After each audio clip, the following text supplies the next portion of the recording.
Madame la députée, Monsieur le gouverneur, Monsieur le président des Assises, cher Olivier, Monsieur le président directeur général et président du Conseil scientifique des Assises, Mesdames et Messieurs les présidents, les directeurs généraux, les professeurs, Mesdames, Messieurs, chers collègues, chers amis, c'est un grand plaisir pour moi de vous accueillir ici à Dauphine en tant que vice-président du Conseil d'administration de l'université et au nom de notre présidente Isabelle Huot, qui aurait aimé être parmi vous aujourd'hui, mais qui est en Slovénie pour d'autres assises, les assises de l'EFMD, la Fondation pour le développement, la Fondation européenne pour le développement du management.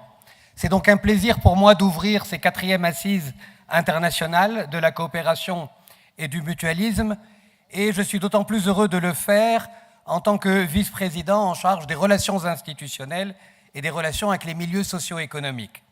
Et les relations avec les mutuelles et les groupes mutualistes sont nombreuses ici à Dauphine. La MGEN avec notre chaire santé, la MAIF avec la chaire confiance et management, la Massif avec la chaire management et diversité, mais également Groupama qui a financé pendant 10 ans la chaire les particuliers face au risque, que j'ai eu l'honneur de diriger, ou le Crédit Mutuel, qui via sa filiale, la Banque de Tunisie, est l'un des 3 actionnaires de référence de notre campus à Tunis. Et je m'excuse auprès de ceux que je n'aurais pas mentionnés, car nos liens sont nombreux et se déclinent de manière multiple. Le mutualisme se retrouve également dans nos travaux de recherche et dans nos enseignements. Philippe Chagnal, par exemple, a travaillé sur le mouvement coopératif. Paul Lagneau-Imonet a retracé la genèse de la Compagnie des agents de change et les conséquences de la démutualisation des bourses. Le mutualisme est exploré par Dominique Méda dans ses enseignements sur les politiques sociales et l'État-providence. Et pour en venir au thème de ce jour, l'emploi des jeunes, ubérisation, coopération et mutualisme, je voudrais citer le projet de recherche soutenu par l'Agence nationale de la recherche et porté par Sarah Abdenour à la tête d'une équipe d'une dizaine d'enseignants-chercheurs en sciences sociales et en droit qui travaillent sur le thème fragmentation du travail, marchandisation du travail à côté, le capitalisme de plateforme et ses impacts sociaux. Je voudrais citer également le doctorat en cours sur le thème ubérisation et coopérativisme de Guillaume Compin, travaillant sous la direction de Dominique Méda, que j'ai déjà mentionné. Dans ses travaux de recherche, il s'intéresse particulièrement au mouvement des plateformes coopératives qui visent le développement de plateformes numériques détenues non pas par des sociétés privées à but lucratif, mais soit directement par les travailleurs exerçant sur ces plateformes sous la forme de coopératives ou alors par les pouvoirs publics. Ce mouvement émerge actuellement sous l'égide de Trevor Scholz à la New York University ou encore des réflexions entreprises par le mouvement coopératif en France, avec notamment le Crédit coopératif, CGScope, etc. Ce mouvement est également proche de celui des biens communs qui promeut la gouvernance partagée des territoires entre collectivités et citoyens dans la continuité des travaux d'Elinor Ostrom, prix Nobel d'économie, via l'économie collaborative. Je pense ici notamment aux actions de la Peer-to-Peer Foundation ainsi qu'aux initiatives pionnières des municipalités de Barcelone et Bologne. Pour toutes ces raisons, vous ne pouviez trouver meilleur endroit pour tenir vos assises et je suis sûr que ces dernières seront riches en contributions et couronnées de succès. Permettez-moi de vous souhaiter encore une fois la bienvenue et de passer la parole au président du Conseil scientifique.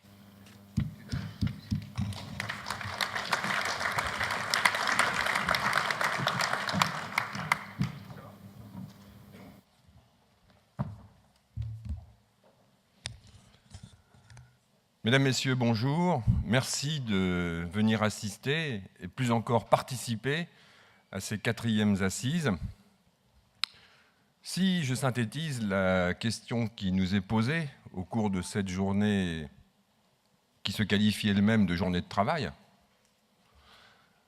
c'est la mutualité, la coopération, dans leur forme d'organisation de l'activité économique sont-elles pertinentes? Offrent-elles des espoirs, et des espoirs, si possible, sensiblement différents d'autres organisations œuvrant également dans le secteur économique? J'ai donc procédé à quelques recherches pour, non pas répondre à la question, puisque la réponse à la question ne peut être attendue qu'à l'issue de cette journée d'assises. Je pense que la date charnière, c'est 65 millions d'années avant Jésus-Christ. Vous vous en souvenez, ce jour-là, une énorme météorite est tombée et très rapidement, les conséquences de la chute de cette météorite ont abouti à l'extinction d'un nombre phénoménal d'espèces qui vivaient à la surface de la planète. Quelques-unes des espèces déjà présentes ont survécu.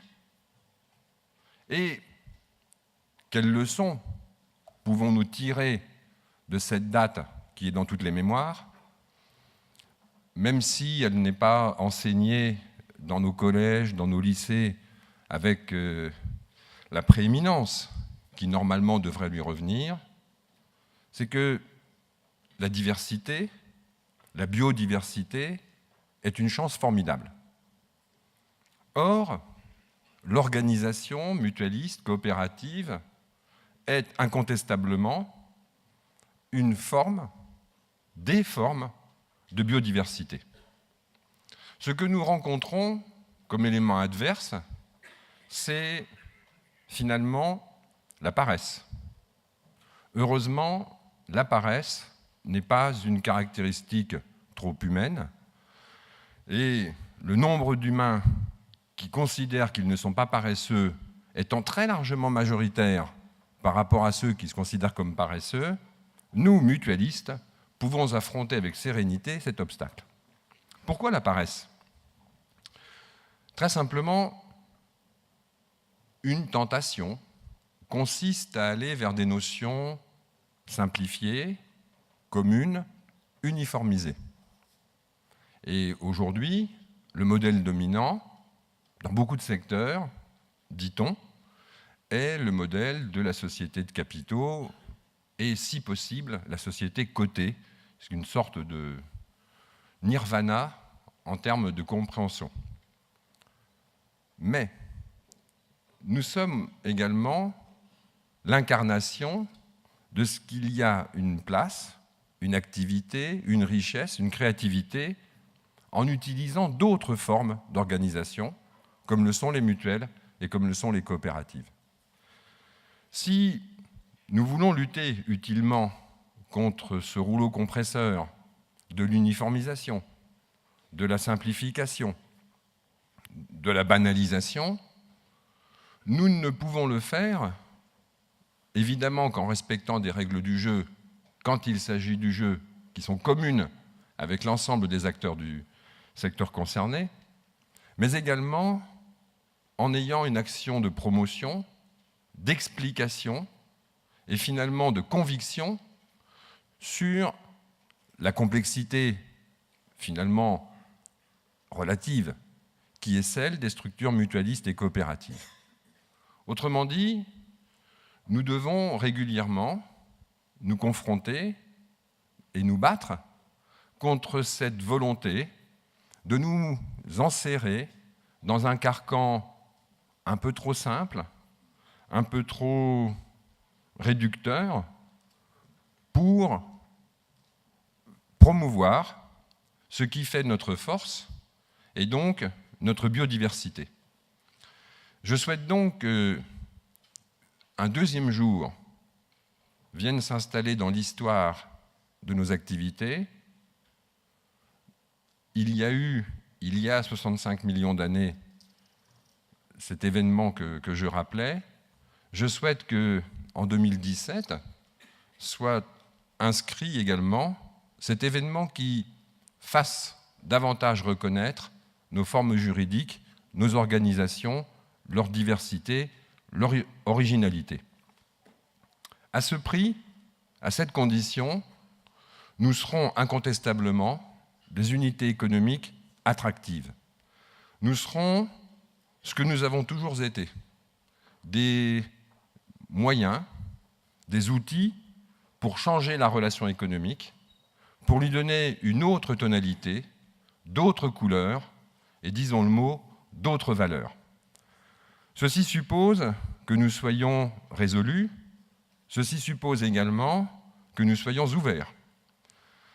À partir du moment où l'une ou l'autre d'entre nous se considérait comme détenteur de la forme la plus achevée d'organisation, une partie de la lutte, une partie du combat se trouve rendue difficile.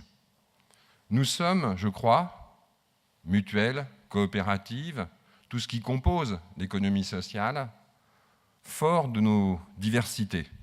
Ces diversités, on les trouve même au sein de chacun des groupes qui sont aujourd'hui ici représentés ou qui ont participé à cette manifestation. C'est donc un appel à l'ouverture d'esprit, et l'ouverture d'esprit passe à mes yeux très clairement par la plus grande diversité possible. Honnêtement, s'il existait une forme d'organisation dont l'efficacité soit incontestable, soit l'optimum que nous puissions atteindre, tout le monde l'aura emprunté. Tout le monde. S'il y a cette recherche constante dans l'organisation, c'est tout simplement que ce que nous menons est une quête jamais achevée, dont le but n'est jamais atteint, mais qui mérite toujours d'être poursuivie. Je vous souhaite de très bonnes assises de la coopération et du mutualisme. Merci.